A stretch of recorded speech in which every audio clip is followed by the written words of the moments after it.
Our final speaker for the night is Sam Wood. Sam graduated from Gunn in 2006 and received his BS in computer science from UC San Diego in 2010 and his master's in computer engineering from UC Santa Cruz in 2014. The body of his graduate research was conducted under the DARPA CBMN program and focused on routing wireless and ad hoc networks. He previously worked for several startups and larger companies including Yahoo, Apple, SRI International. He currently builds web applications for Tesla Motors. Sam. Good evening. So today I'm going to share with you my experiences doing engineering over the past decade and where it's taken me. So presently I work for Tesla Motors and I build web applications for the global service operations. So that's a department within Tesla that is responsible for servicing all the vehicles. So there are hundreds of service centers all throughout the world, and there are technicians that work at those service centers that are responsible for repairing the cars. And so there's this large logistics problem of shipping tools around and making sure that all the technicians have the proper training they need to service the vehicles. And so I build internal applications within that department that helps with those problems. Outside of that, I've been spending, in my free time, I've been spending over the past year and a half working on this Bitcoin-related company that is trying to digitize contracts in a way that that goes beyond just uploading PDFs in the cloud. And so Bitcoin is a technology that's kind of come out over the past few years that it's been really popular in the press. It has a lot of negative publicity, unfortunately, but it's a really brilliant piece of technology from an engineering perspective. So I'm interested in distributed systems, and Bitcoin has solved some fundamental problems in distributed systems, and right now it's being used as a currency, as a store of value, but I think there are ways we can build upon the protocol and do digital contracts that use this distributed public ledger that Bitcoin builds. So the idea is that instead of having these pieces of paper that we fax around and we have to go find lawyers to draft up or go through go find some template that's been drafted up for us, I want to kind of move into a world where contracts are things that we can just anyone can pull up without having to be have to have a law degree, and they can exist as algorithms in the cloud, and that's sort of my attempt at getting there. So I can talk more about that to you if you approach me after the presentation. So to give you some background about kind of where I'm coming from. So yeah, in 2004, all throughout high school and middle school, I was really into video games, and especially into Counter-Strike.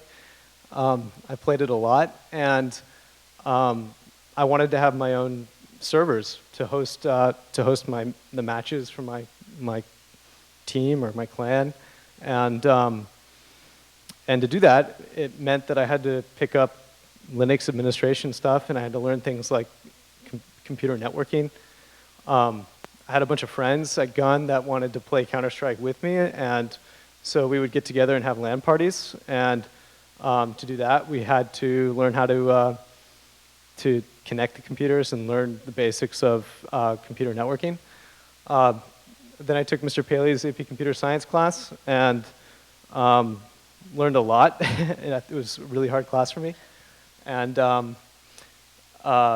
but then kind of it just enriched and deepened my interest in computer science. And so I went to UCSD, did studied computer science there for a number of years, and I worked for a professor there. He had a startup company as part of the university, and I did some testing and QA stuff, and then from there I did an internship at Yahoo and did some what's called A/B testing and some statistical analysis on different Yahoo pages. They want to determine which version of the page gives better results in terms of clicks and on ads and things like that. So I helped build some software there. Then I decided to go to Bangalore, India, and I worked at a company there. This was kind of during a time when there was a lot of hype about all of computer science being outsourced, and people were telling me that Bangalore is the Silicon Valley of India. So I decided to go there and see what that was about, and had a great time. From there, I went to UC Santa Cruz to do a PhD in computer engineering, in computer networks in particular. And prior to jumping into my research, I did an internship at Apple where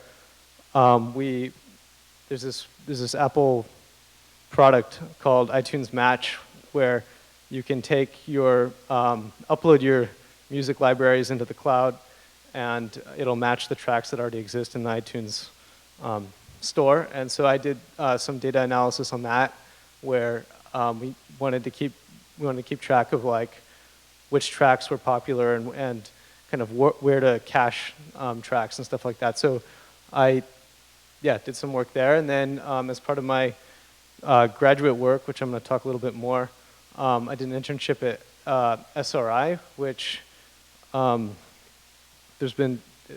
done a bunch of cool research. There's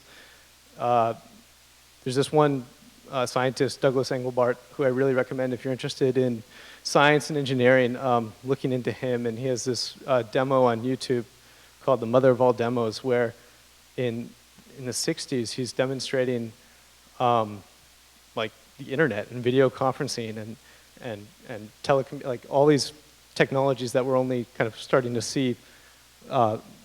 So I recommend checking that out.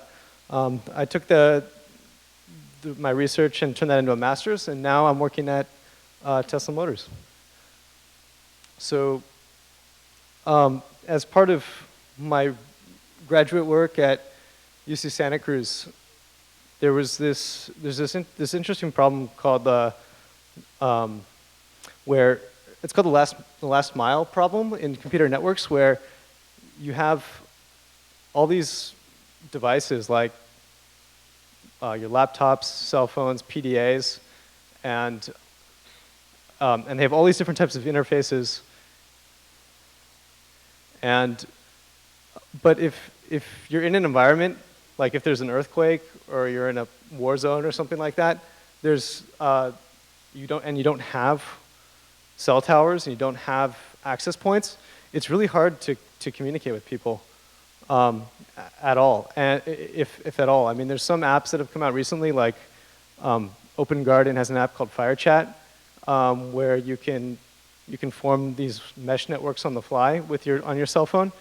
But it's really a kind of a developing area that doesn't have a lot of good solutions for us. So there's no technical reason why you shouldn't be able to form an ad hoc network when there's an earthquake and there's no cell towers or access points, and be able to communicate with people. It's more of this massive engineering effort that's preventing this from happening. So DARPA, which is a branch of the DoD, and they fund these sort of, I don't know, crazy idea projects, if you will, ideas that require a huge amount of effort in terms of financing and engineering that they don't see coming out of industry. And like you may have heard, like some of the DARPA challenges. And this was a part of that, or not a DARPA challenge, but it was part of a DARPA program called CBMen. And what we ended up doing is we built this system where you could have a network of our networks were about 30 nodes, so it was pretty small scale, but you would have groups of people in teams of like 5 people, and they would be walking around, observing things, taking photos with their cameras or videos, and then sharing those photos. And we devised a way where that content could be shared in a situation without any fixed infrastructure, and we demonstrated that. And the kind of the key idea that we used was, instead of thinking of computer networking as this form of communication between computers, so instead of it being like you calling a phone number and then talking to someone at the other end of the line, we treated the network more as a distributed database. And instead of talking to computers, you talked to content. And by kind of changing the way we thought about the problem, that let us do all these cool things like in-network caching, and it was able to accomplish that problem. Thank you.